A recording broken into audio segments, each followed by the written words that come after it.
नमस्कार दोस्तों, आपके अपने यूट्यूब चैनल में आप सभी का स्वागत है। अब बोर्ड परीक्षा 2022 में 10 क्वेश्चन बहुविकल्पी प्रश्नों के रूप में पूछे जाएंगे, जिसमें आज हमने अध्याय 1 विद्युत आवेश एवं क्षेत्र के महत्वपूर्ण बहुविकल्पी प्रश्न बनाए हैं, जिसमें पहला क्वेश्चन है आवेश का एसआई पद्धति में मात्रक होता है ampere into second square, ampere into second, ampere बटे सेकेंड, एम्पियर स्क्वायर बटे सेकेंड। तो आई बराबर होता है क्यू बाई टी। तो क्यू बराबर आई इंटू टी, तो आई एम्पियर और टी सेकेंड समय, तो मात्रक हो गया एम्पियर इंटू सेकेंड।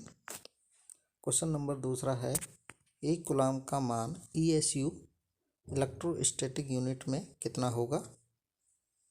तो एक कूलाम का मान इलेक्ट्रोस्टैटिक यूनिट में 3 × 10⁹ होता है।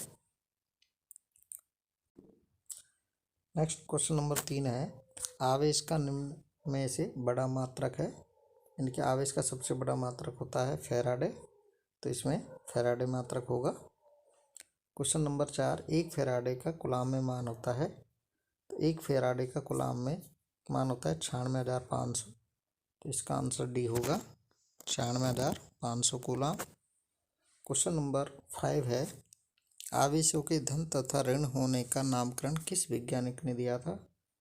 तो आवेशों के धन व ऋण नामकरण वैज्ञानिक था बेंजामिन फ्रैंकलिन, तो इसका आंसर होगा बेंजामिन फ्रैंकलिन नामक वैज्ञानिक ने आवेशों के धनात्मक व ऋणात्मक नामकरण दिया था।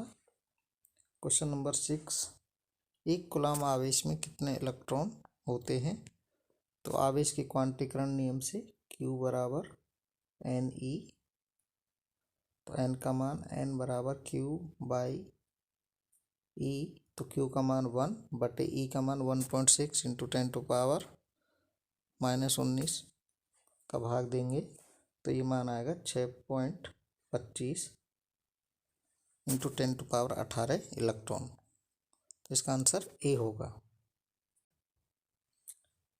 क्वेश्चन नंबर 7 है तांबा की परावैद्युतांक का मान क्या होगा। तो तांबा धातु है, धातु का परावैद्युतांक का मान अनंत होता है, तो तांबे का या स्वचालक माध्यम का परावैद्युतांक अनंत होता है।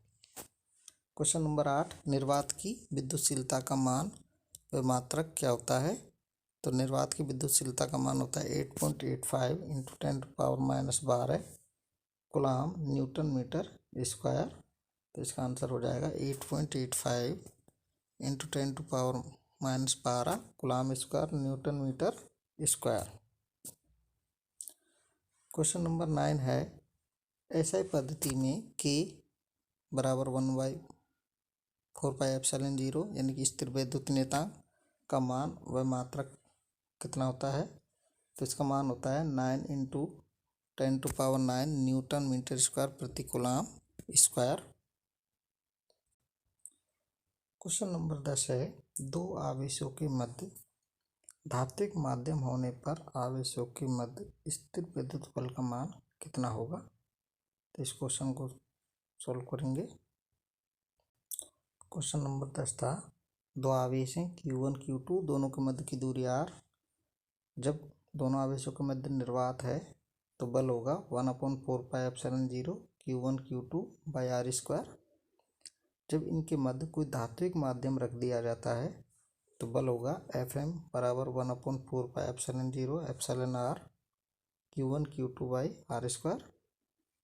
एप्सिलॉन r परावैद्युतांक, धात्विक माध्यम के लिए परावैद्युतांक का मान क्या होता है इन्फिनिटी, अनंत, तो इसमें जब अनंत का मान रखेंगे एप्सिलॉन r का तो Fm का मान क्या हो जाएगा 0। तो जब दोनों आवेशों के मध्य कोई धात्विक माध्यम रखेंगे तो वैद्युत बल क्या होगा 0 होगा,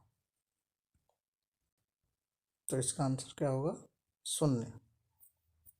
इसी प्रकार क्वेश्चन नंबर 11 है दो आवेशों के मध्य F बल है, यदि उनके मध्य की दूरी 3 गुना कर दी जाए तब इन आवेशों के मध्य बल क्या होगा।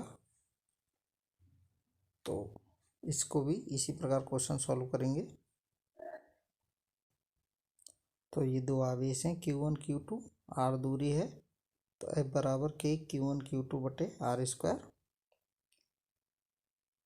अब इन दोनों आवेशों के मध्य की दूरी को तिगुना कर रहे हैं, तो नई दूरी मान लेते हैं R डैश।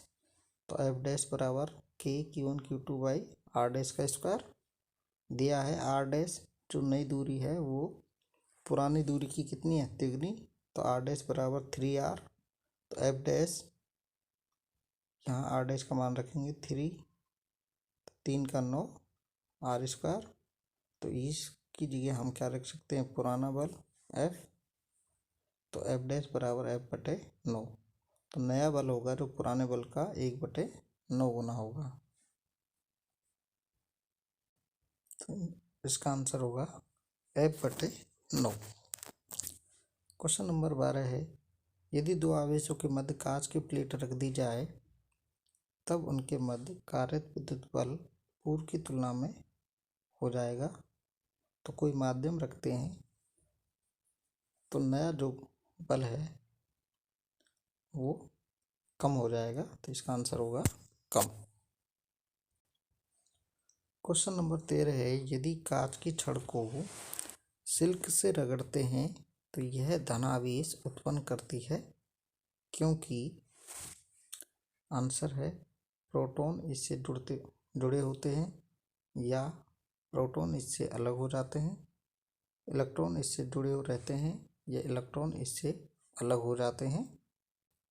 चूँकि छड़ धनावेशित यानी कि धनावेश उत्पन्न कर रही है, तो इसका मतलब कांच की छड़ से इलेक्ट्रॉन इससे क्या होते हैं, अलग हो जाते हैं। तो इसका आंसर होगा डी। क्वेश्चन नंबर 14 है, किसी वस्तु को 5 गुणा 10⁻⁻19 कूलाम से धनावेशित करने के लिए उसमें से निकाले गए इलेक्ट्रॉनों की संख्या क्या होगी। तो इसको हम आवेश के क्वांटीकरण नियम से ही करेंगे। Q बराबर NE, तो N बराबर Q बटे E।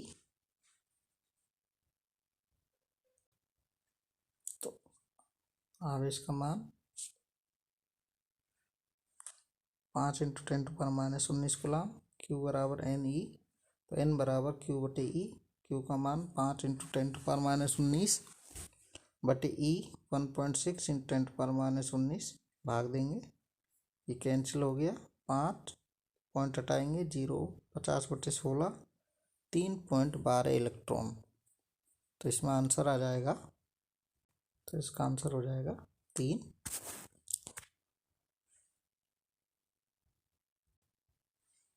क्वेश्चन नंबर 15 है, एक इलेक्ट्रॉन तथा एक प्रोटॉन समरूपी विद्युत क्षेत्र में स्थित है, उनके त्वरणों का अनुपात क्या होगा। तो तुरंत इस क्वेश्चन को सॉल्व करेंगे। क्वेश्चन 15, तो F बराबर किसी आवेशित कण पर F बराबर ma और आवेशित कण पर बल विद्युत क्षेत्र की उपस्थिति में F बराबर QE। दोनों बल हैं किसी कण पर, दोनों बराबर होंगे। तो ma बराबर QE, तो m का भाग लगा दिया तो त्वरण हो गया A बराबर Q बटे me। अब चूंकि हमें दिया गया है कि समरूप विद्युत क्षेत्र है, यानी कि E नियत रहता है, विद्युत क्षेत्र नियत रहता है, तो इलेक्ट्रॉन का त्वरण हो गया AE बराबर E बटे me इंटू E, और प्रोटॉन का त्वरण हो गया AP बराबर E बटे MP इंटू E। तो AE बटे E AP इनके इलेक्ट्रॉन का त्वरण बटे प्रोटॉन का त्वरण बराबर, इसमें इसका भाग दे देंगे, तो ये बटे के नीचे बटे होने से ऊपर चल जाएगा, तो MP बटे EE ये कैंसिल, तो ये हो जाएगा MP बटे ME। यानी कि इलेक्ट्रॉन व प्रोटॉन के त्वरण का अनुपात प्रोटॉन के द्रव्यमान व इलेक्ट्रॉन के द्रव्यमान के अनुपात का क्या होता है, बराबर होता है। तो ये आंसर हो जाएगा MP बटे ME। तो आंसर होगा MP/ME। क्वेश्चन नंबर 16 है, एक क्वांटम आवेश का मान क्या होता है, क्या होगा? ये होता है 1.6 × 10⁻⁻19 कूलाम। ये एक क्वांटम आवेश का मान होता है। नेक्स्ट क्वेश्चन है, दो बिंदु आवेश Q1 तथा Q2 के लिए Q1 Q2 <0, तो दोनों आवेशों के मध्य बल की प्रकृति क्या होगी? तो Q1 Q2 <0 आता है, यानी कि Q1 और Q2 में से कोई एक धनात्मक है और एक ऋणात्मक है, यानी कि दोनों की प्रकृति अलग अलग है। तो जब दो आवेशों की प्रकृति अलग अलग होती है तो उनके मध्य कौन सा बल लगता है? आकर्षण। और यदि Q1 और Q2 <0 होता तो उनके मध्य प्रतिकर्षण बल कार्यरत होता। नेक्स्ट क्वेश्चन नंबर 18 है, किसी आवेशित कण के द्रव्यमान और आवेश पर चाल का क्या प्रभाव पड़ता है? तो आवेशित कण के द्रव्यमान का जो मान होता है वो चाल के साथ बढ़ता है, यानी कि वेग बढ़ता जाता है, द्रव्यमान के मान में भी वृद्धि होती है, जबकि आवेश का मान चाल पर निर्भर नहीं करता है। तो चाल बढ़ने पर द्रव्यमान बढ़ता है, लेकिन आवेश क्या रहता है? नियत रहता है। तो इसका आंसर होगा फर्स्ट, चाल बढ़ने पर द्रव्यमान बढ़ता है तथा आवेश नियत रहेगा। क्वेश्चन नंबर 19, विद्युत आवेशों के मध्य लगने वाले बलों से संबंधित नियम है। तो विद्युत आवेशों के मध्य लगने वाले बलों का मान कूलाम के नियम से ज्ञात करते हैं। नेक्स्ट क्वेश्चन है, एक साबुन के बुलबुले को ऋण आवेश दिया गया है तो उसकी त्रिज्या क्या होगी?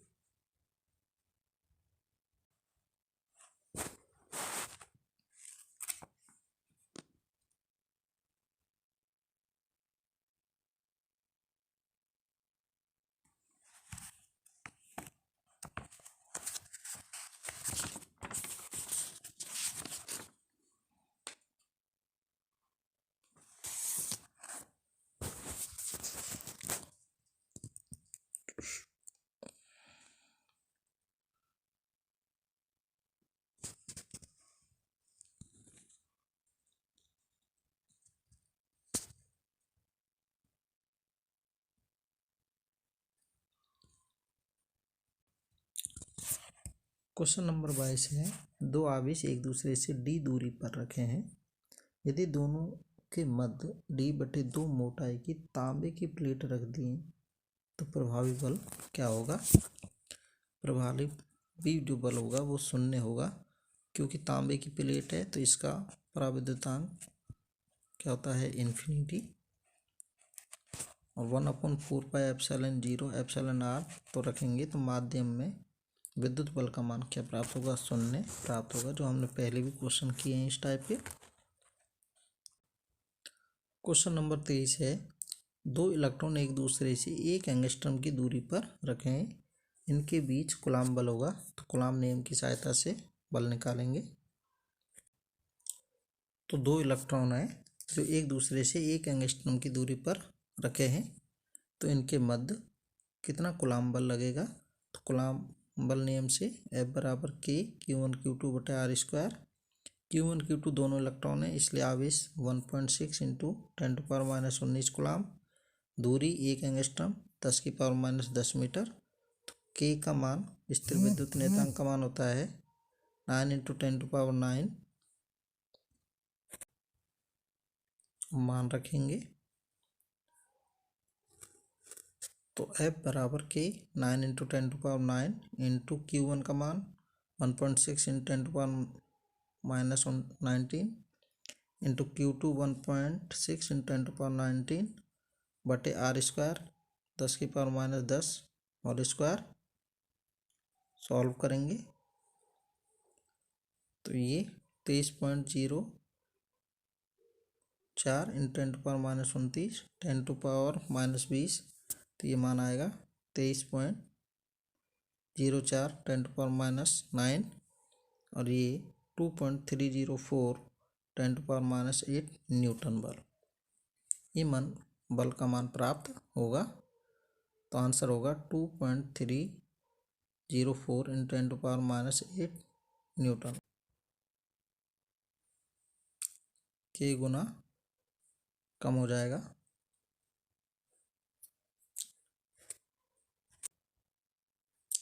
क्वेश्चन नंबर 25 है, दो समान आवेश Q परस्पर कुछ दूरी पर रखे हैं। इनको मिलाने वाली रेखा के केंद्र पर Q आवेश रखा है।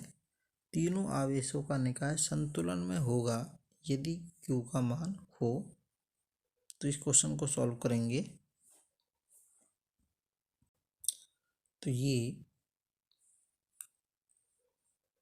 A पॉइंट और B पॉइंट पर Q आवेश रखा हुआ है और इसके केंद्र पॉइंट C पर ये स्मॉल q आवेश रखा है। दोनों के मध्य की दूरी हमने मान ली ये x है। तो B के कारण A पर लगने वाला बल Fb और A के कारण आवेश के कारण लगने वाला बल Fa और FC पर जो लगने वाला बल है वो FC दोनों तरफ से। तो ये होगा यदि हम मान लें कि बिंदु B पर रखा हुआ आवेश Q आवेश जो है इसके कारण ये निकाय संतुलन में है। तो इस पर लगने वाला बल Fa ये बराबर होगा FC के, यानी कि ये दोनों ये बल और ये बल दोनों क्या होंगे बराबर। तो Fa बराबर FC परिमाण में। तो Fa + FC बराबर 0। तो परिमाण में Fa बराबर FC। तो Fa KQ × Q ये हो जाएगा Fa ये बल Q कैपिटल Q तो कैपिटल K × KU × Q बटे 2x दोनों के मध्य की दूरी 2x² बराबर माइनस क्योंकि ऋणात्मक परिमाण बराबर और दिशा तो -KQQ बटे x²।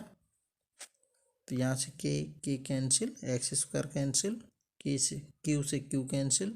तो स्मॉल q का मान आ जाएगा Q बटे 4 माइनस में। यह आंसर होगा।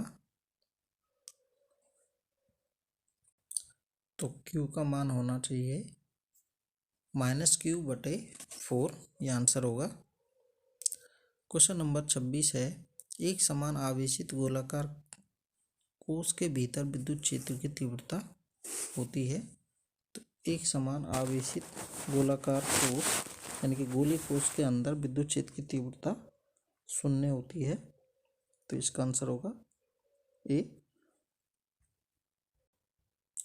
क्वेश्चन नंबर 27 है, चित्र में एक आवेशित पिंड से निकलने वाली विद्युत बल रेखाएं दिखाई गई हैं। यदि A तथा B पर विद्युत क्षेत्र क्रम से EA व EB हो तथा A तथा B के बीच की दूरी R हो तो जहाँ पर विद्युत बल रेखाओं का घनत्व ज़्यादा होता है वहाँ पर विद्युत क्षेत्र ज़्यादा होता है और जहाँ पर विद्युत बल रेखाएं विरल होती हैं वहाँ पर विद्युत क्षेत्र कम होता है। तो ये E है EA और ये EB। तो ये ग्रेटर देन होगा EA is greater than EB। तो इसका आंसर होगा EA is greater than EB। Question number 28 है, ABC एक समबाहु त्रिभुज है। प्रत्येक शीर्ष पर +Q आवेश रखा गया है। बिंदु O पर विद्युत क्षेत्र की तीव्रता होगी, यानी कि इस केंद्र पर हमें विद्युत क्षेत्र की तीव्रता बतानी है। तो इसके कारण +Q आवेश, इसके कारण विद्युत क्षेत्र की तीव्रता ये लगेगी इस दिशा में, इसके कारण इस दिशा में और इसके कारण इस दिशा में। तो इसको क्वेश्चन सॉल्व करेंगे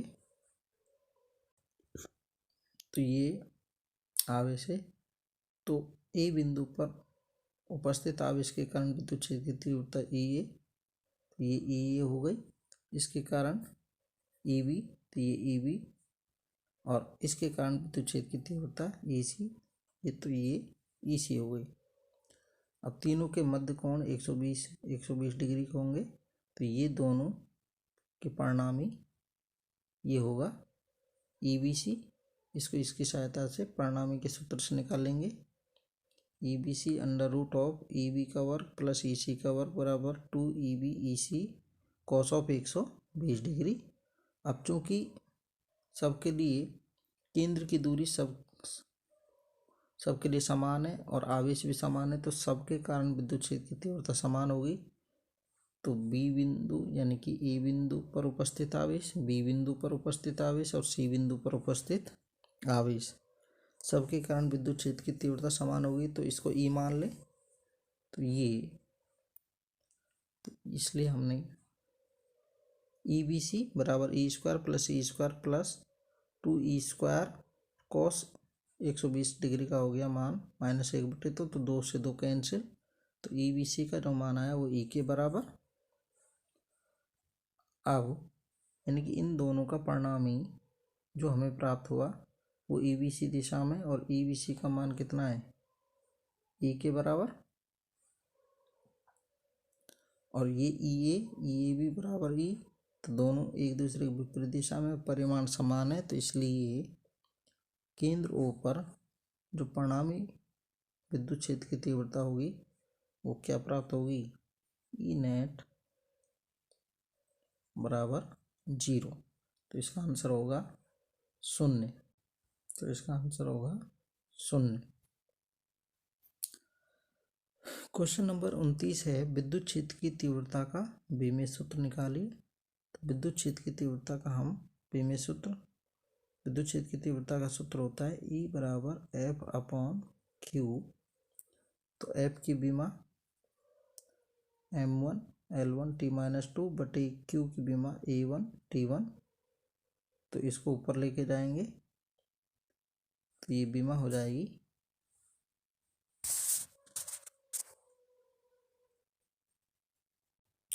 तो इसकी बीमा हो जाएगी M1 L1 T-3 E-1। Question number 30 है, विद्युत क्षेत्र का मात्रक होता है। तो विद्युत क्षेत्र का मात्रक होगा, तो इसका आंसर होगा वोल्ट प्रति मीटर। नेक्स्ट क्वेश्चन 31वां है, विद्युत क्षेत्र की तीव्रता दूरी पर निम्न प्रकार निर्भर करती है। तो विद्युत क्षेत्र की तीव्रता दूरी पर, तो E बराबर होता है KQ/R²। तो विद्युत क्षेत्र की तीव्रता दूरी के वर्ग के व्युत्क्रमानुपाती होती है, तो E बराबर E समानुपाती 1/R²। अभी तक जिन भी साथी मित्रों ने हमारे यूट्यूब चैनल को सब्सक्राइब नहीं किया है वो हमारे यूट्यूब चैनल को सब्सक्राइब करें, जिससे आपको नवीनतम वीडियो मिलते रहें। नेक्स्ट क्वेश्चन है 32वां, एक 5 × 10⁻⁴ कूलाम आवेश पर 2.25 न्यूटन बल कार्य करता है। उस बिंदु पर विद्युत क्षेत्र की तीव्रता का मान होगा। तो आवेश का मान दे रखा है, बल का मान दे रखा है, विद्युत क्षेत्र की तीव्रता का मान निकालना है। तो विद्युत क्षेत्र की तीव्रता E बराबर होती है F/Q। तो F का मान 2.25 न्यूटन और Q का मान 5 × 10⁻⁴। तो इसको सॉल्व करेंगे तो ये QF, तो F/Q, तो ये आ जाएगा 4.5 × 10⁻³ न्यूटन प्रति कूलाम। तो आंसर होगा, तो ये होगा C 4.5 × 10⁻³ न्यूटन प्रति कूलाम आवेश। क्वेश्चन नंबर 33 है, विद्युत द्विध्रुव आघूर्ण राशि है। तो विद्युत द्विध्रुव आघूर्ण एक सदिश राशि होती है जिसकी दिशा ऋणात्मक आवेश से धनात्मक आवेश की ओर होती है। क्वेश्चन नंबर 34, विद्युत द्विध्रुव आघूर्ण का मात्रक होता है। तो विद्युत द्विध्रुव आघूर्ण का सूत्र होता है P बराबर Q इंटू डी। Q होता है आवेश और D होती है आवेशों के मध्य की दूरी, यानी कि Q आवेश का परिमाण, तो आवेश कूलम इंटू मीटर इसका मात्रक होता है। नेक्स्ट क्वेश्चन है विद्युत द्विध्रुव आघूर्ण का विमीय सूत्र। तो आवेश का विमीय सूत्र A1T1 और दूरी का L1, तो इसका विमीय सूत्र हो गया M0 L1 T1 A1, ये इसका आंसर होगा। क्वेश्चन नंबर 36 है स्थायी द्विध्रुव आघूर्ण दर्शाने वाले अणु होंगे। तो स्थायी द्विध्रुव आघूर्ण NaCl H2O HCl तीनों ही अणु दर्शाते हैं, तो इसका आंसर होगा उपरोक्त सभी। क्वेश्चन नंबर 37 है NaCl अणु में Na प्लस व Cl माइनस क्लोराइड आयन के मध्य की दूरी 1.28 एंगस्ट्रॉम है। अणु के विद्युत द्विध्रुव आघूर्ण की गणना कीजिए। तो विद्युत द्विध्रुव आघूर्ण का सूत्र होता है P बराबर Q into D. Q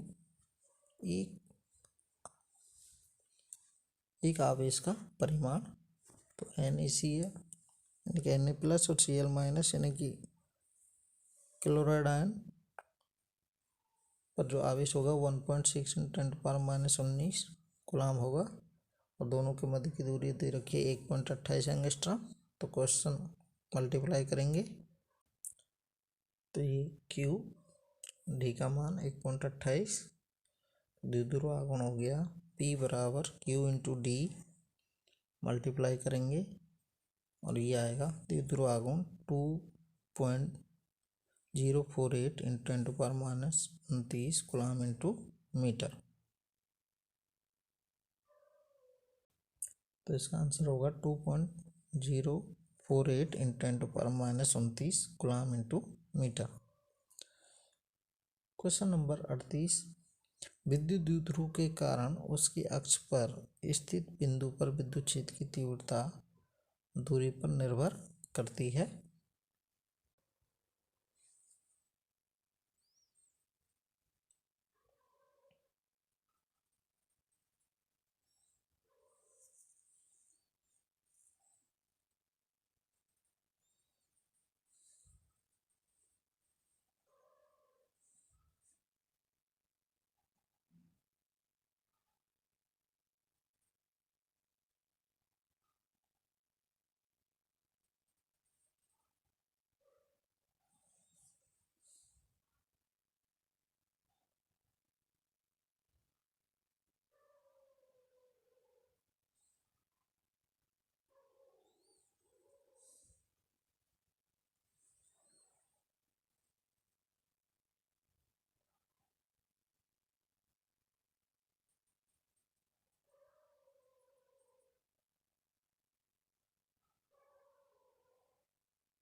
question number 40 है एक समान विद्युत क्षेत्र में विद्युत द्विध्रुव पर नेट बल होगा। तो एक समान विद्युत क्षेत्र में विद्युत द्विध्रुव पर नेट बल जो परिणामी बल का मान होता है वो 0 होता है। क्वेश्चन नंबर 41, एक समान विद्युत क्षेत्र में, ये भी विद्युत क्षेत्र होगा, एक समान विद्युत क्षेत्र में विद्युत द्विध्रुव पर जो बलाघूर्ण लगेगा वो होगा टॉय बराबर P cross E next question, एक विद्युत द्विध्रुव को समरूप विद्युत क्षेत्र में रखने पर उस पर लगेगा केवल बल आघूर्ण, क्योंकि परिणामी बल का मान क्या होता है, 0 होता है। नेक्स्ट क्वेश्चन 43, एक इलेक्ट्रॉन व एक प्रोटॉन एक एंगस्ट्रॉम दूरी पर स्थित हैं, तो निकाय का द्विध्रुव आघूर्ण होगा। तो निकाय का द्विध्रुव आघूर्ण P बराबर Q इंटू डी, Q का मान 1.6 × 10⁻⁻19 इंटू डी 10⁻−10, तो ये हो जाएगा 1.6 × 10⁻−29 कूलम इंटू मीटर।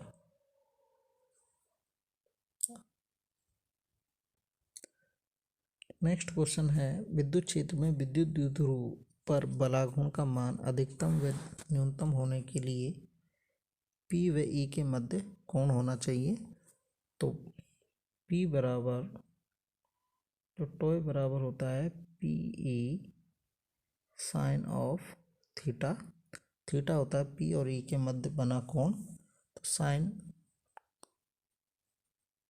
थीटा, तो थीटा का मान न्यूनतम के लिए 0 और अधिकतम के लिए 90, तो आंसर होगा अधिकतम के लिए 90 डिग्री और न्यूनतम के लिए 0 डिग्री कोण। क्वेश्चन नंबर 45, विद्युत क्षेत्र की तीव्रता E वाले स्थान पर ऊर्जा घनत्व निर्मात्मक होता है, तो 1/2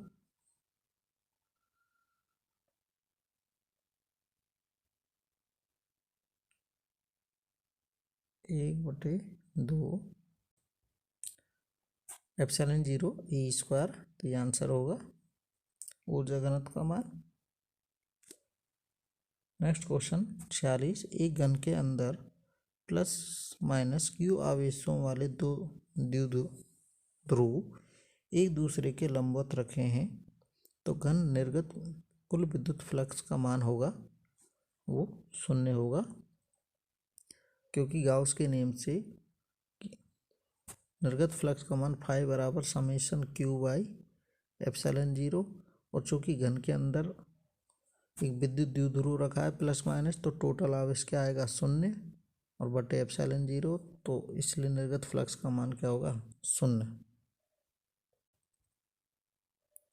क्वेश्चन नंबर 47, वायु में स्थित इकाई धनावेश से निकलने वाले संपूर्ण विद्युत फ्लक्स का मान होगा गाउस के नियम से फाई बराबर ∑Q/ε0, तो ∑Q का मान 1/ε0, तो ये आंसर हो जाएगा ε0 - 1।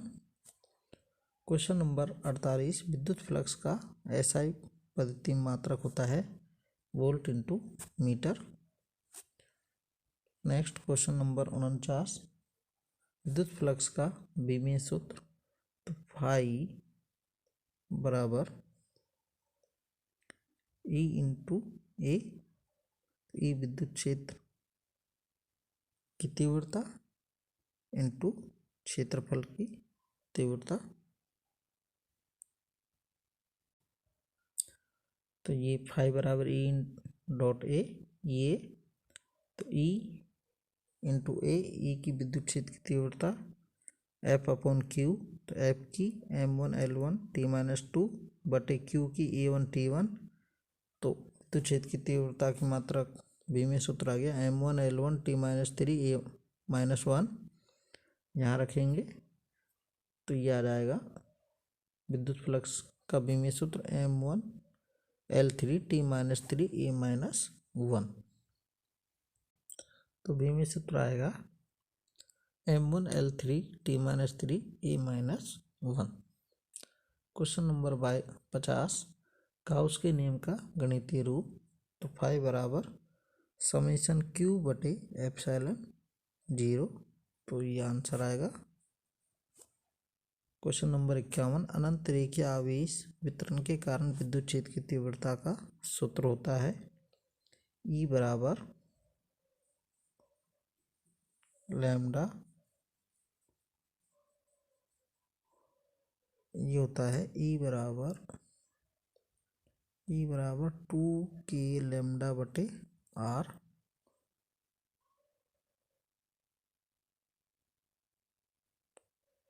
और k का मान 1/4πε0, तो लैम्डा अपॉन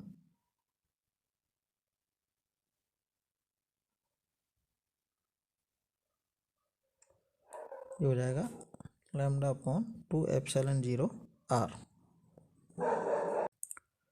नेक्स्ट क्वेश्चन 52, अपरिमित समरूप आवेशित अचालक परत के कारण विद्युत क्षेत्र की तीव्रता का सूत्र होता है।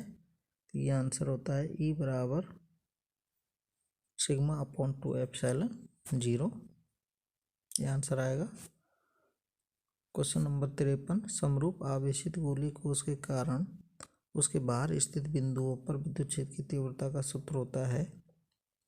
E बराबर KQ अपॉन R स्क्वायर, तो ये आंसर होगा E बराबर Q अपॉन 4πε0 R स्क्वायर।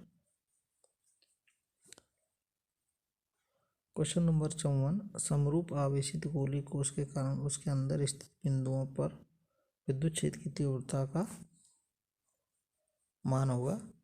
तो गोलीय कोश के अंदर विद्युत क्षेत्र की तीव्रता 0 होती है, तो इसका आंसर होगा 0। तो क्वेश्चन नंबर 55, एक लंबे सीधे आवेशित तार के कारण उत्पन्न विद्युत क्षेत्र की तीव्रता का 1/r के साथ परिवर्तन आरेख बताइए। तो अनंत रेखा आवेशित तार के कारण विद्युत क्षेत्र की तीव्रता होती है E समानुपाती 1/r, तो सीधे समानुपाती, तो ये आंसर आ जाएगा C, E समानुपाती 1/r straight line. Question number 56, ए परिमित समरूप आवेशित परत के कारण विद्युत क्षेत्र की तीव्रता का दूरी के साथ आलेख खींचिए। तो अपरिमित समरूप आवेशित परत के कारण अचालक परत है ये, तो E बराबर सिग्मा अपॉन 2ε0, यानी कि विद्युत क्षेत्र की तीव्रता दूरी पर निर्भर नहीं करती है, तो इसलिए इसका ग्राफ आएगा ये A।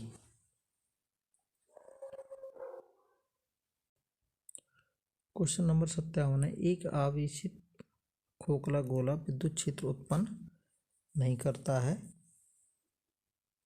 तो आवेशित गोलीय कोश के आंतरिक बिंदुओं पर विद्युत क्षेत्र की तीव्रता 0 होती है। क्वेश्चन नंबर 58, एक इलेक्ट्रॉन को दूसरे इलेक्ट्रॉन की ओर लाने पर निकाय की विद्युत स्थितिज ऊर्जा का मान। तो इसके लिए स्थितिज ऊर्जा का मान, निकाय की स्थितिज ऊर्जा बढ़ती है। क्वेश्चन नंबर 59, एक विद्युत द्विध्रुव असमान विद्युत क्षेत्र में रखा है, तो उस पर आरोपित होता है बल तथा बलाघूर्ण, आघूर्ण नहीं केवल बल, तो इसका आंसर होगा बल तथा बलाघूर्ण दोनों ही आरोपित होते हैं। क्वेश्चन नंबर 60, ए भुजा वाले एक घन के केंद्र पर एक विद्युत आवेश Q रखा गया है। इसके फलकों में से एक फलक पर विद्युत अभिवाह का मान होगा, यानी कि विद्युत फ्लक्स का मान होगा। तो विद्युत फ्लक्स का मान होगा,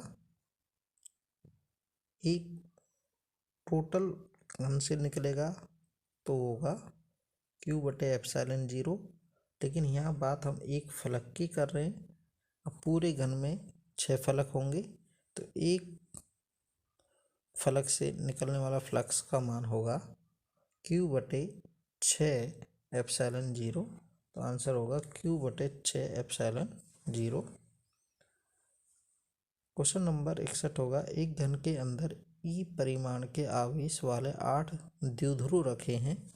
घन से निर्गत कुल विद्युत फ्लक्स का मान होगा 0, क्योंकि जो द्विध्रुव है उसमें प्लस और माइनस आवेश रखे हैं, जिसलिए उसमें कुल टोटल आवेश समेशन Q हमें क्या मिलेगा 0। तो गाउस के नियम से समेशन Q/ε0, तो 0/ε0, तो 0 प्राप्त होगा। क्वेश्चन नंबर 62 है, एक घन के केंद्र पर जिसकी प्रत्येक भुजा की लंबाई L है, एक आवेश Q रखा है, घन से निर्गत विद्युत फ्लक्स का मान होगा। तो ये हो जाएगा गाउस के नियम से Q/ε0। क्वेश्चन नंबर 63 है, घन के एक कोने पर 8 Q आवेश स्थित होने पर घन से संबद्ध कुल फ्लक्स होगा। तो इस क्वेश्चन को इस प्रकार करेंगे। तो निम्न चित्रानुसार आवेश को 8 एक समान घन से ढकना होगा ताकि बड़े घन के केंद्र पर उपरोक्त आवेश आ जाए। तो ये Q आवेश है, इसको हमने इस प्रकार 8 घनों से ढक दिया। तो ये बड़ा घन प्राप्त होगा। तो ये बड़ा घन का जो आवेश होगा वो फाई बराबर Q/8ε0, यानी कि प्रत्येक फलक से, क्योंकि 8 घन हो गए तो प्रत्येक घन से कितना हो जाएगा Q/8ε0। और Q यानी कि कुल आवेश कितना रखा है 8Q/8ε0। तो 8 से 8 कैंसिल, तो ये आ जाएगा Q/ε0। ये आंसर होगा। तो इसका आंसर होगा Q/ε0। क्वेश्चन नंबर 64, गाउस प्रमेय के अनुसार अनंत लंबाई के सीधे तार के कारण विद्युत क्षेत्र अनुक्रमानुपाती होता है। तो ये 1/r E बराबर 2k λ/r। तो E समानुपाती 1/r, इसके समानुपाती होगा। क्वेश्चन नंबर 65, किसी द्विध्रुव की अक्ष पर r दूरी पर स्थित किसी बिंदु पर विद्युत क्षेत्र की तीव्रता। तो द्विध्रुव के अक्ष पर ये होता है E बराबर 2kp/r3। तो r3 ऊपर लेके जाएंगे तो दूरी के यानी कि r3 के समानुपाती, r स्क्वायर के समानुपाती हो जाएगा r3 की प्रतिलोमानुपाती। तो इसका आंसर होगा बी। धन्यवाद। तो अभी तक हमारे YouTube चैनल के नहीं सुनने वाले साथी मित्र हमारे YouTube चैनल को सब्सक्राइब करें, जिससे आपको नवीनतम वीडियोज मिलते रहें। धन्यवाद।